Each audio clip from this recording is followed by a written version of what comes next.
welcome to My Voices Have Tourette's, and that's why I have facial blindness. My name is Dan Zarin. Let's get started here. So today's episode is brought to you by Gamesless Studio, where we are recording, The Secret Cellar, Iceland's first and only comedy club, and Smári's Volcano Sauces, the greatest hot sauces I've ever had in my entire life. Second time without squeaking, boom, but now I'm going to. Damn, every time I get so close. Anyway, so but let's get started here. So I am joined by two absolutely incredible people here. One of them is my co-host, Stefnir Benediktsson. Hey, how you doing? Good. How are you? I'm good. It's good to have you on here. Thanks, man. Good to be here. I don't get you on enough episodes. That's true. Whose fault is that? I think it's mine. It's definitely mine. No, but it's good to have you here. Thanks, man. But let's just get to our guest because I'm so excited to have her on here. She is an Icelandic person, so you got to tell us small Íslensku. But she is a singer. She has an interesting disorder called I believe Prosopagnosia, which is facial blindness. She also has PTSD, anxiety, and we're going to talk all about so much stuff. I'm so excited. Let's just welcome Heiða Eiríks. Hey, how are you doing, guys? Good. How are you? Good. I'm fine. I'm really bored here, so it's great to have something to do. I'm super bored. I'm having a boring day. I hear that's the thing about this pandemic. Like, I mean, all right, we're not going to get too much into the pandemic stuff because it's been talked about a lot, but it's just so boring. I have nothing to do. Yeah, it's like there's nothing going on. The thing is, it's actually good to have boring days because you feel like you have to do something and there's nothing to do. So I ended up, continuing to reading my book about Andy Warhol, and I decided to draw a little bit, and I think I'm going to make pancakes for dinner. Nice. That sounds great. Breakfast for dinner. And actually, the boring days actually become the most interesting days at the end, Well, and apparently the tastiest. Yeah, if I don't screw up my pancakes. That would certainly be an issue there. But I kind of want to jump into this because you are the first person that we've had on this show with prosopagnosia, which is a fascinating disorder. So you are basically blind to facial recognition. Yeah, in a way, I don't think I was like that for my whole life when I was a child, but from my early 20s, I was exposed to a lot of people.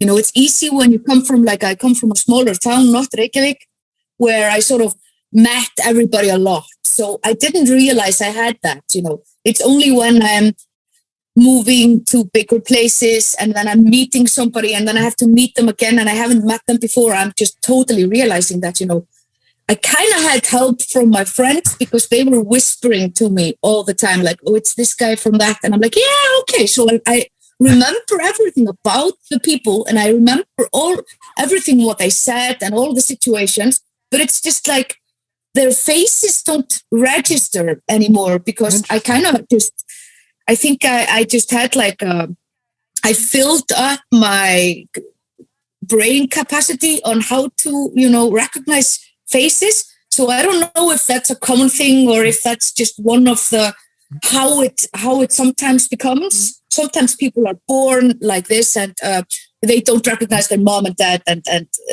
spouses and all that. So that's not my idea is more like I would certainly have to remember some faces even if they are, quite like everybody else's faces because they are so interesting to me. Right. And, for normal people or like a regular person, this would be something that they just don't have to think about. But for me, it's it doesn't matter how bloody interesting you are or what you have told me. If you've told me your life story somewhere and I don't drink, so it's not even a case of that, it just doesn't register. They just have, I remember people because they have an interesting hat or because they have the purple glasses or because they're always wearing a yellow scarf or something. This would register, but not their faces. That's interesting. I recently performed alongside someone else with this in a comedy contest, and she has in her bio about the fact that she doesn't recognize people by their face unless they're particularly ugly. Okay. or particularly interesting. Yeah. Maybe ugly is just like it doesn't mean anything for me, ugly. No? I don't think anybody is actually that beautiful or that ugly. I think we're all just people. I mean, I feel like it's a good attitude to have either way, is that we're all just people. Maybe it's because of my face blindness. Maybe it's because of that. I don't recognize face, features as something that can be ugly or beautiful, Yeah. It's a face. So when you first started noticing that this was happening, you said that like people would help you out by kind of like whispering to you that, like this is who this is, this is who this is. Did it? Yeah. Like, were there ever people that got angry at you because you were never remembering them? Oh, I think, a lot of people in Iceland think that I am an arrogant bitch. The girl who walks around and, feels above everybody else and she doesn't want to speak to them, even if she was super nice to them yesterday or something. I just don't recognize them. I mean, that's fair though. That's fair. How long did it take for you before you started being open about it? A long time. Long time. It's hard in Iceland because when you are like a musician that's doing something and is in the paper sometimes, like I was a little bit like that. All of a sudden, in I think 1994, that's when I started, becoming like a little bit of a public figure, not being any, I don't think it's like it makes me any more important at all. It's just like that's how it is in Iceland. Mm-hmm. When you do something and you do it a lot, all of a sudden people recognize you. So I was surrounded by people who sort of were really introducing me to all those people that I should know and all the people that I should be, familiar with and all that stuff. So it was a little bit okay in the beginning, but I didn't know a lot of people. Mm-hmm. So I didn't really have to deal with the issue. It's only after a while when I've realized that this is maybe more than just a common, the Icelandic word is ómannglöggur. I don't know if that is how would you do that in English? I'm not sure. Yeah, it means, not good at recognizing faces without it being like a syndrome or something. Yeah. It means ómannglöggur is not man recognizable. Yeah, that's the direct translation. I love the Icelandic language so much for these things. Great. We just make up words because we need them. Well, I love that because I've been fascinated by how Icelanders translate superhero names. Like Leðurblökumaðurinn is Batman, but it translates literally to leather flappy man. Yeah. That's what I did, yeah. And I was told that Spider-Man is apparently Köngulóarmaðurinn, yes, which translates to pine cone lint man. Or pine cone dust man. Köngulóarmaðurinn. Könguló is spider, though. Yeah. Köngulóarmaðurinn. Leðurblaka is also a bat, but leather flappy, though. So Könguló is sort of like a pine cone lint. So directly translated, it's just weird. Yeah, it's weird. Yeah, but anyway, I first got to realize that this was probably more than just me being ómannglögg. When I was working, I had done my master's in philosophy, and I needed a job, and I applied in the University of Iceland to like all my teachers if they had something that I could do as an assistant or anything like that. This was 2011, so it's 10 years ago. And I got a job at the ethical institution, like Siðfræðistofnun in Iceland, right, where that happened. It was like it was about neurological enhancements, and it was like a European thing. So we were talking to a lot of scientists in lots of European countries, and we had people from both University of Iceland and University of Reykjavik. And there happened to be a girl in the University of Reykjavik who was actually doing a research on this. And when I was telling her about it, that it was really hard for me to remember, even if we had gone to some, conferences abroad and stuff. And I remember none of them. So I'm like, okay, so who's that again? I'm really bad with names, not with faces.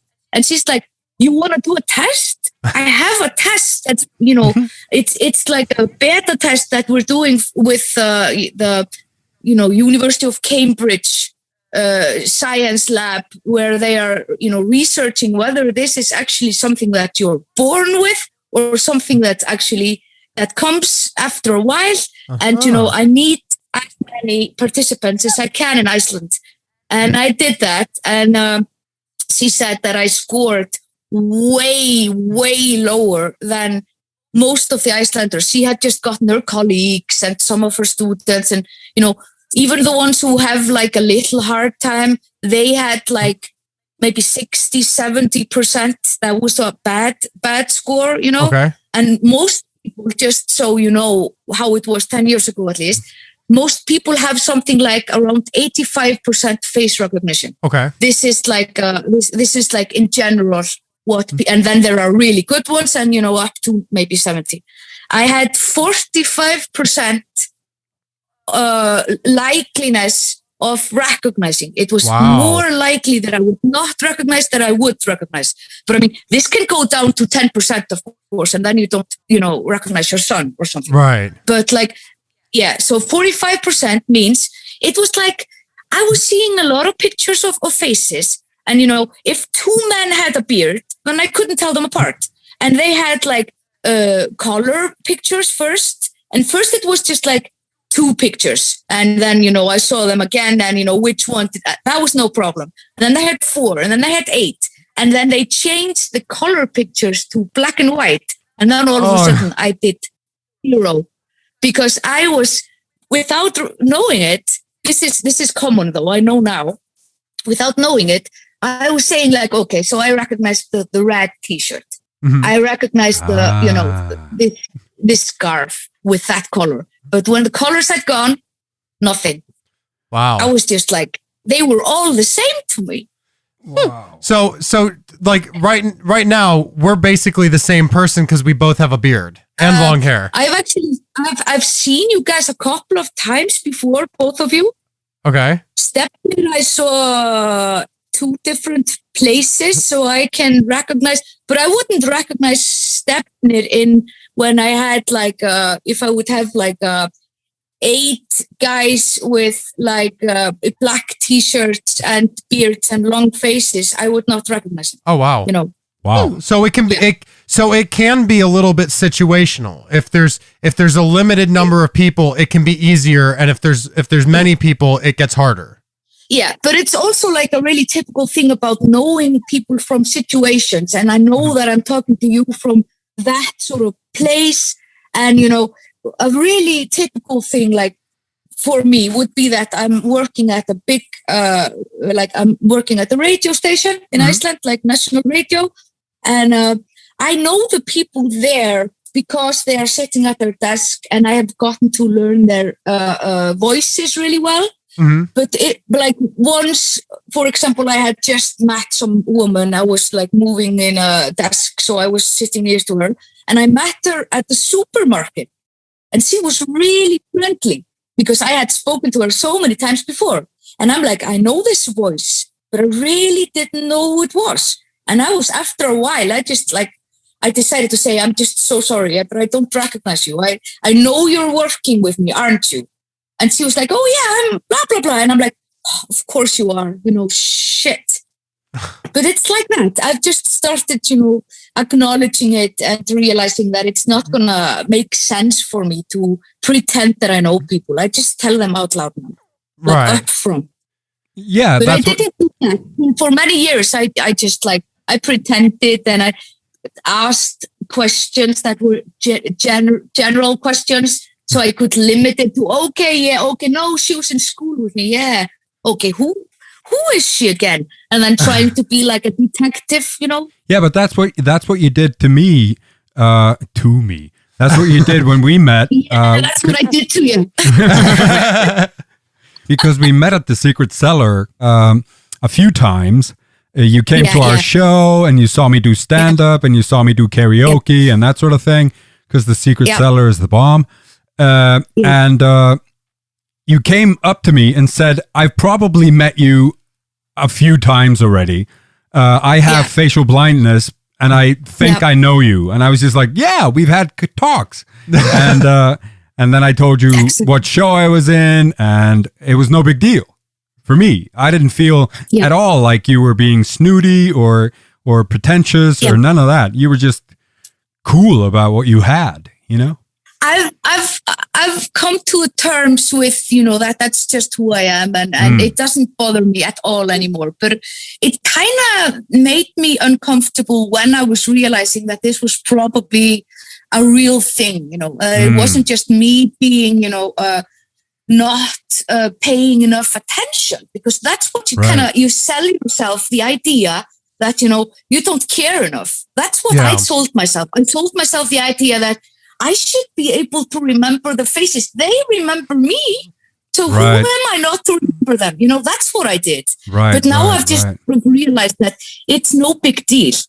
People have to realize that, I'm not a nasty person. And, anybody who knows me, they know that I'm the best, Well, it's also interesting you say this because, like with Stefnir, I remember like us having a conversation about autism, and he was saying that, like he doesn't necessarily sense the tone that I'm implying with my voice. So like if it gets to a point where like, he's at a party and everyone's starting to leave, you have to literally tell him to leave, or he just goes, oh, okay, so, those people are going home, but the party's still going on. Yeah. Yeah. And I also have maybe what's called reverse facial blindness, because I don't forget faces, but I forget situations and all of that stuff. So I know you, but I don't know where from or what we did or any of that stuff. So you'd have to tell me, yeah, we met at the thing with the guy and that's what we did and all of that stuff. And then I go, bah!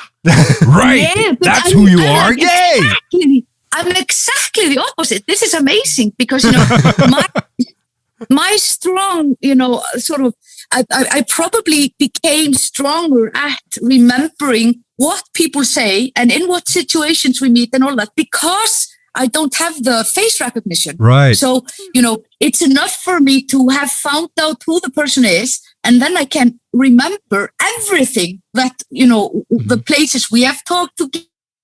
Oh, I think we lost her. Did we lose her? Yeah. Oh, yeah. She's fully, and it quit. It quit on us. This was such a good interview. I don't know, like Zoom was, that point. Zoom was loving it so much that they were just like, you know what, we can't have this. This is too good. So I'm totally going to keep this in the interview, of course. First time we have actual technical difficulties. Yeah, we've luckily never had to experience this. Right. We had a good streak. We have had a good streak, but unfortunately now we have to do this. Dear listeners, we were experiencing some technical difficulties, but we have them resolved. We are switching from Zoom to Facebook Messenger. Please continue listening and enjoy the rest of the episode. Okay, so where we left off was you were talking about how you and Stefnir are practically opposites. Yeah. Yes, we are. Yeah. It was a fantastic part. Yeah. Now, how do we pick up? The thing is, I was going to say, this face blindness thing of mine, it probably helped me develop, even if I didn't understand, it could have helped develop my sense of imagination, because I have like there's always this thing when there's something that's not working as it should be working in your mind or in your brain, then you have like more sense in another area. Right. So in my case, I think I'm really, really good at like registering or like even recording. Sometimes it feels like I'm just like almost recording situations. So I'm really, really good at reading books, and I'm really good at watching films and going totally into them, even if I sometimes confuse the main characters, especially if they look a little bit the same. It's really stupid, but as long as the story is good, I know what's happening, even if sometimes I have to say, okay, is that this guy or is it the other one, but I think it has made my creativity a little bit better. for it, even if, it might confuse me and other people a lot. It doesn't, it doesn't have to be negative. It can be a little bit positive because it has given me like another sense of, it's not the faces or it's what the people are saying, Right. That's how I feel about because I have a little bit of a social blindness, per se, where I don't really know how to express myself, or I emote differently. So I might show you might see it as hostility, but I'm just really interested in what you might have to say, or really passionate about what I'm saying or stuff like that. So I've had to learn how to emote like normal people. You know what I mean? So is it worth it though? Well, the thing is, the pluses that I get from that is that I get really good at acting.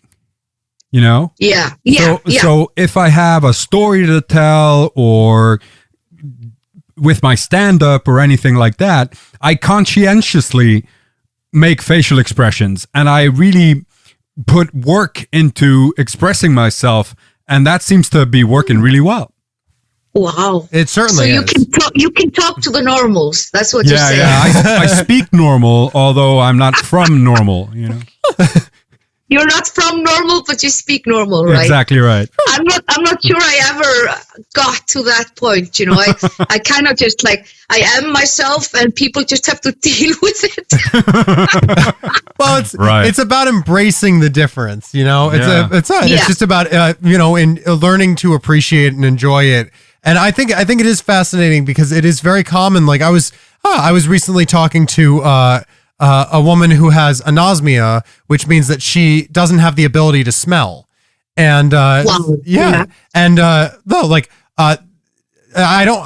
know that it was necessarily like this for her, but with a lot of anosmics, they actually do have moments where other senses might get a little bit better or might be affected. Like, for example, their sense of taste goes down as well, because a bit of your sense of taste comes from your smell. Yeah. Well, not the smell of you, but your sense of smell. Right. I was gonna say that would be very, very weird if we just forgot to shower for like 10 weeks and then our food started tasting horrible just because we smelled. But it is interesting. You hear about like senses getting heightened because one of them isn't as strong. They certainly get focused. You know what I mean? Yeah. It's like my brain has told me that faces are less important than some other things. So it's like I automatically, which is a really, really good thing, I would treat anybody that I don't know the same way, Right. Whereas some people who meet somebody that they know are, famous or important, I don't get that. I have to speak to everybody the same way. Otherwise, I'm not a faker. I just want to be a super honest human being, and it's probably worth it in the long run. But it comes as a shock to some people that Absolutely. Here's this girl who walks into a room and there is somebody super famous there, and she's like, "Where's the toilet? Oh, by the way, I think your shoes are, not, your laces are not tight or something." And everybody else is sort of like, "Oh, Yeah. It's weird. Mm-hmm. I don't recognize anybody. Oh, there was a funny guy. I was in Copenhagen, Tivoli. You know where Tivoli is in Copenhagen? It's an amusement park. Yeah, it's great. I like roller coasters a lot. So I was sitting, in a bench eating an ice cream, and there was a guy with me who knows all the faces, and I don't know all the faces, and he's like. Because I was just like looking at the next, and it was like, oh, they're cool. They're rockers there. And, oh, nice. We're here with our ice creams, and those rockers are there with our ice creams. And he's like, it's Billy Corgan. I'm like, what? Really? And I know Smashing Pumpkins. I like them, but is it really? And I was kind of not even sure, but it was him, obviously. So, it goes to that place. It goes as far as that, Wow, that's got to be, I can imagine, like, you finally get a chance to meet one of your heroes, and then you have no idea that it's them. Yes. So I probably met all my heroes, and I don't know. That's a good way to look at it. Right. I've met everyone. They just didn't know it was nice. I was super nice to all of them. So even if I've met them, I know that I haven't been, like boring or upsetting or anything. So I think I've learned that it's never worth it. You never know who you're talking to. Exactly. Right. Exactly. Now, along with facial blindness, you also have mentioned that you have PTSD and anxiety as well. Yeah, that's quite recent. Okay. Actually, I'm the typical Icelandic woman who I think it's even more common in women after 30 that they have some sort of a reaction to all the darkness. If you live here, you get this seasonal depression thing. And it's a very typical thing. It kicks in sometime after 30, and it did in my case. And so I've come to terms with that for a long time. And I just like eat a lot of vitamin D in the wintertime. And, I have my depression medication that I can take and all that stuff. So that's not really bothering me. And I know how that is, but I've never, ever had any anxiety before because I would like to understand anxiety in a way. Before I actually have it, I thought that it was because people were so insecure about themselves that they were sort of thinking that, that they were doing something wrong. And, it was some sort of you are kvíði in Icelandic. Yeah. It means that you're worried, You're worried, but, I just thought that, people who don't have anything to worry about, they wouldn't be worried. Right. And then I had like a nervous breakdown because my ex had a stroke and he was put on medication he's young, we're 42 or something when it happened. And, he was like put on medication to actually make the clot go away, and then he had a heart attack, and he was revived to he's alive. He's alive and kicking. Yeah, but but this was something that I was experiencing as a first-hand, something that you don't know how to react to stuff like that, until you go through something that's really heavy, in a situation that's heavy. You don't know how you're going to react to it. You can't practice it. You can't practice stuff like that. I can practice my guitar until I'm really good at it, or I can practice talking until I'm not worried. But you don't practice stuff like that. So it sort of turned everything upside down. Right. And this happened 2 years ago, a little bit less, like 1.5 years ago. And so I'm still going through a lot of things. I'm working on a lot of things. But I realized that it's got nothing to do with your self-esteem. It's got nothing to do with whether you have actually anything to worry about, which I just thought. I just thought it's like that because I didn't know anxiety from firsthand, Mm-hmm. And now I know that you can be actually, in a good mood and everything is nice and you've paid all your bills and, your cat is fed and, there is food in the fridge and, and then all of a sudden you read a piece of news that there might be an eruption, and you're all of a sudden imagining all those crazy things, how this will affect your life and how everything will be terrible, just terrible. And there is no, really good grounding for it. Or it can just be something like somebody comes in and slams the door and it's got nothing to do with anything. It's just an accident. Somebody slams the door. And I'm like super, I'm like afraid, but there's nothing to be afraid of. But I'm still in that way where I'm like coming to terms with the fact that it's just a new kind of living where I have to be meðvituð? Conscientious, thank you. I have to be conscientious about that. This is like a new version, a version 2 of Heiða. Yeah, and this is one of those things even if we tried to prepare ourselves for these situations, you're never prepared. Because you can't unless you experience something like this, you can't even begin to imagine what it's like. And then it happens. And I mean, anxiety or not, what do you do in that situation? You know, it's terrifying. No one knows what's going to happen. You just have to kind of deal. Yeah. And it makes everything a little bit harder, but it makes everything a little bit deeper, and like it's like you're living.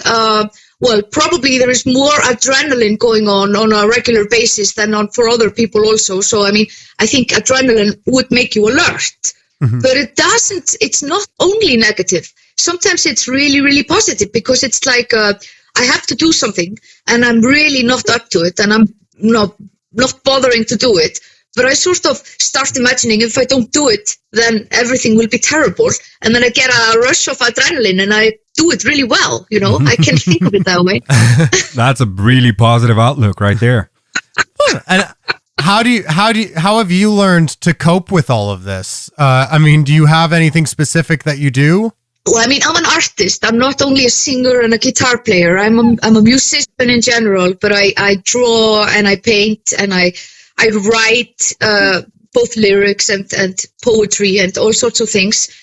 With sort of it changes seasonally for me what is best for me to do. Right. So at the moment, I am just focusing a lot on playing guitar and singing and, you know, doing some music every day. You know, like if a day goes past that I'm not doing music, I know that I should have done it because it makes me feel better. And there is no point in not doing stuff that makes you feel good, you know? Right. So I have the anxiety that's not going away at the moment. You know, I might be able to get less and less a little bit, you know, this thing called PTSD. It doesn't have to be that. It can be PTS, which is something that is not a disorder. It's temporary, and you can make it controllable in a way. But you should not let that affect what you were doing, you know, before. And anything that makes you feel good, it doesn't matter what it is, you know, it's going to make you feel good whether you have this or not. Right. So I'm just going to continue to do what makes me feel good. I'm in a very privileged place in a way, because a lot of people do things that doesn't make them feel good. They just do it because they are doing it. And, Right. you know, somebody asks them for dinner and there is only bad food available and they eat it out of politeness. I would just not eat it, you know, Yeah. because it doesn't make me feel good.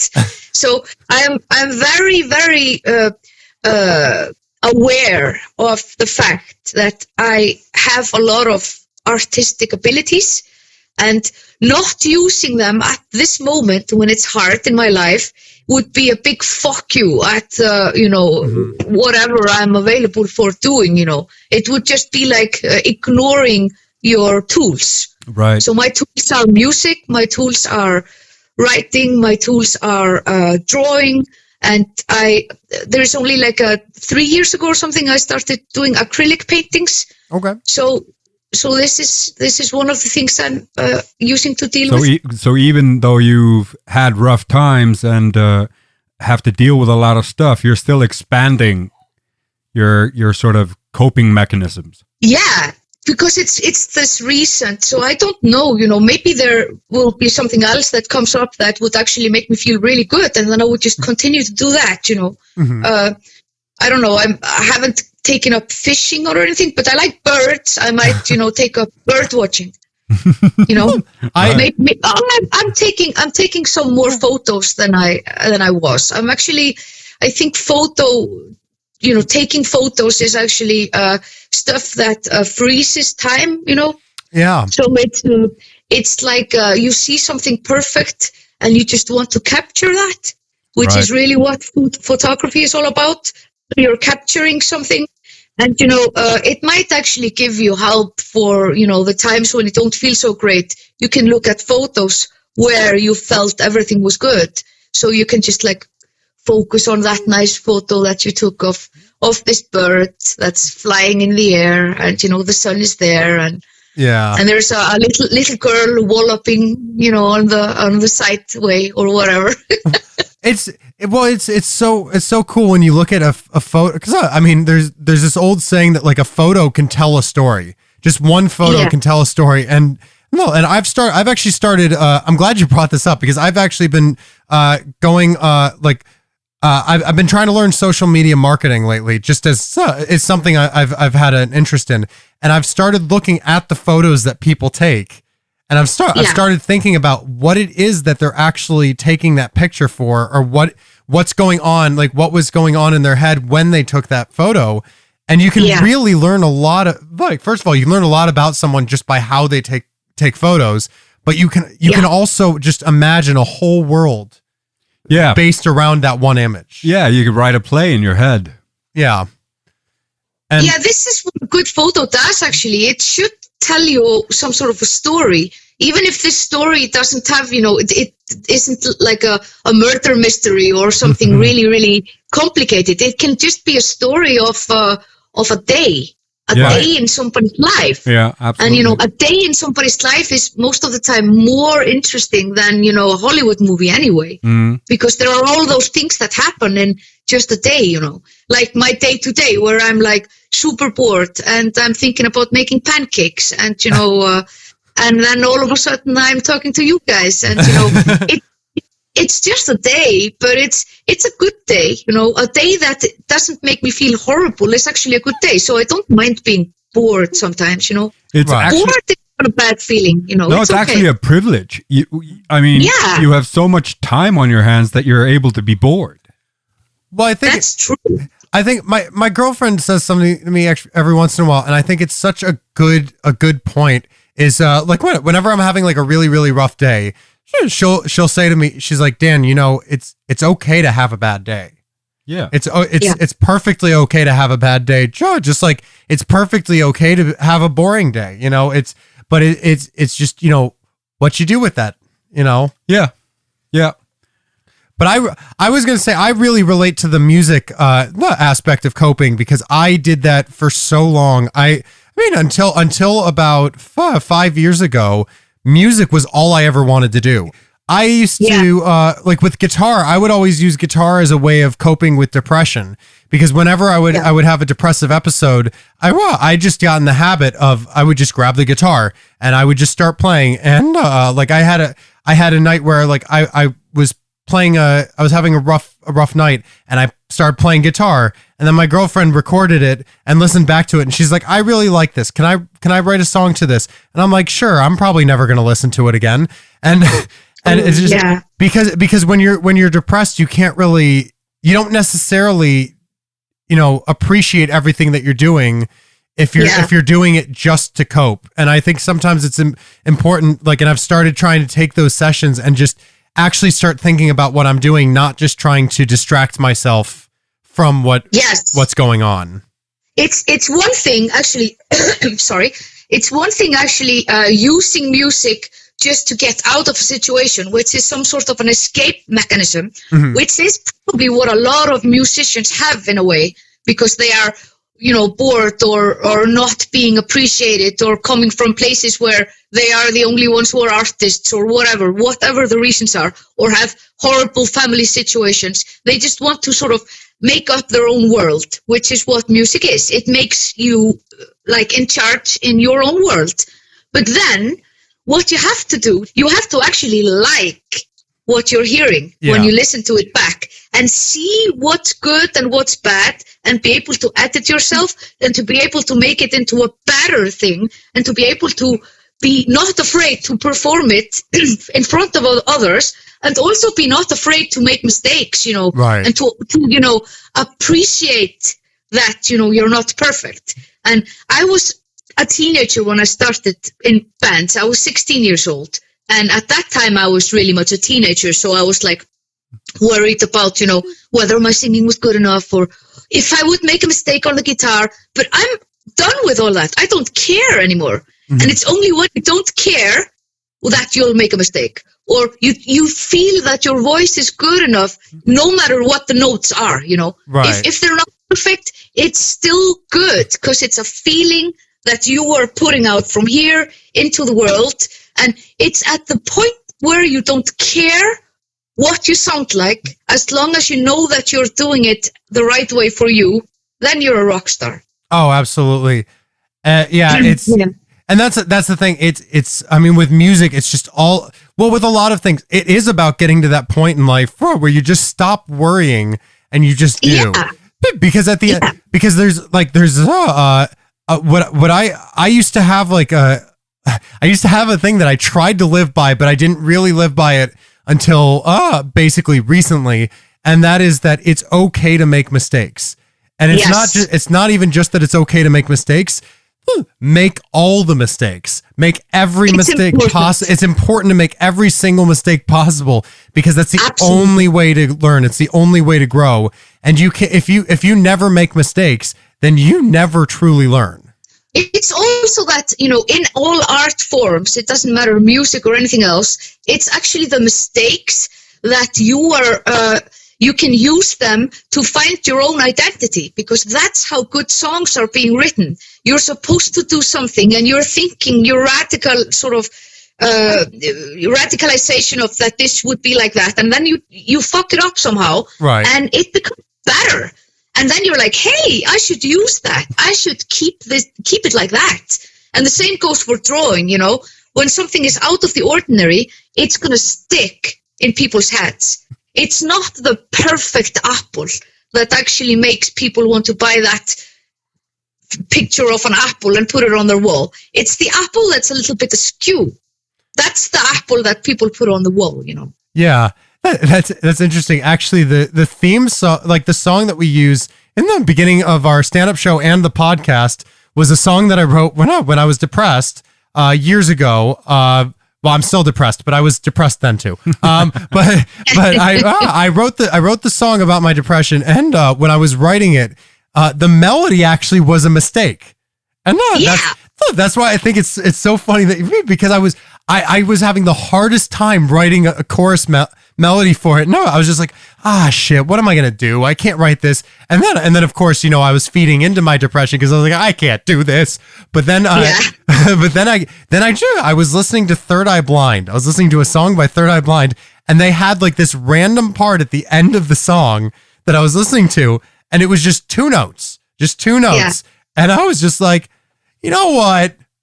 I wonder. And then I just like randomly sang it over the song, and I was like, all right, I've got my chorus. Great. Excellent. And it was just that one little mess up. That's how to be an artist also. It's like stealing with confidence. Stealing with confidence. That is the quote of the day. Stealing with confidence.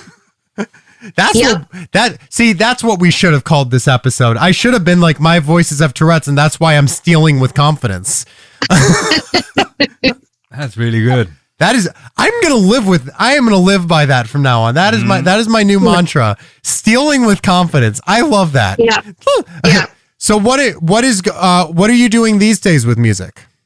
Well, I started in this rehabilitation program in October, November last year. And until that point, I was a mess. I had been a mess for a year. It was, I don't even remember some of the things that happened last year. And it's not because of COVID, Oh, wow. All the world was going through this COVID shit. And I was going through this COVID shit and going through like my worst year ever for personal reasons. Right. So it was like a double thing for me. So it's a very interesting year, let's say. I did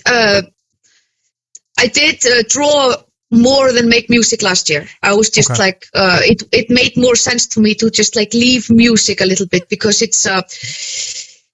it comes more from inside, and whereas you can work with colors and it's visual, and you're just like you're taking a little bit further steps away from something when you're actually drawing or painting or something.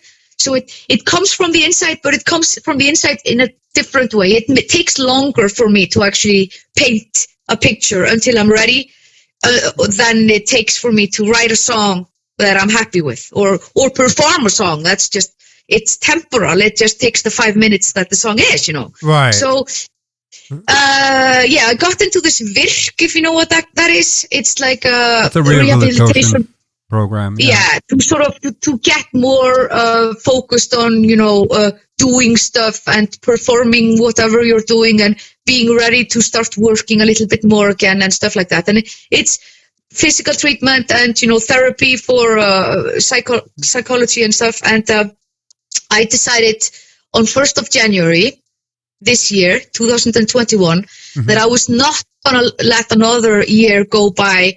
And I wasn't ready to start recording the next album. I have songs for it and everything, but I wasn't ready to do that. It was too much for me. And I had to ease myself into the music again for me. Okay. So for the full month of January, I was going to do it only for January. And then it became every day up to now for the whole year. So every day since 1st of January, I have made a video of myself where in January, I just did covers of just any foreign artists that I felt like. Okay. It could be anything. It's the Beatles, and it's there's a Buzzcocks song there, and there is just whatever I felt like. And then I was liking it so much because it was like I had to do this. It was like an anchor. I had to do this. Just this moment for me every day. It didn't matter whether I was depressed or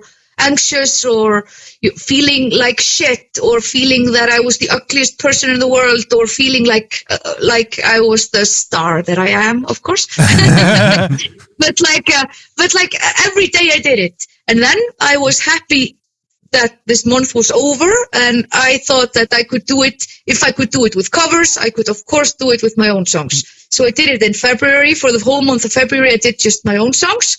So that's one video a day of your own stuff. Yeah, so the full month of February was just stuff from my repertoire, both songs that have been recorded and released on albums already, and also stuff that's unreleased. So I think I have 7 songs or something in February that are not yet recorded, so they are just I have a bunch of music that's unreleased always at any given point. So I just did that.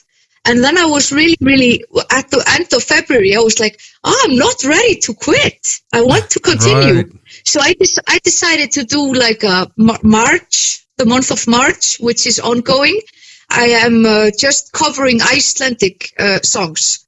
So, but then because I'm with myself with one 6-string guitar, I decided to do, sometimes songs that normally aren't played in this format. So it's one girl with a high voice and one, folk guitar.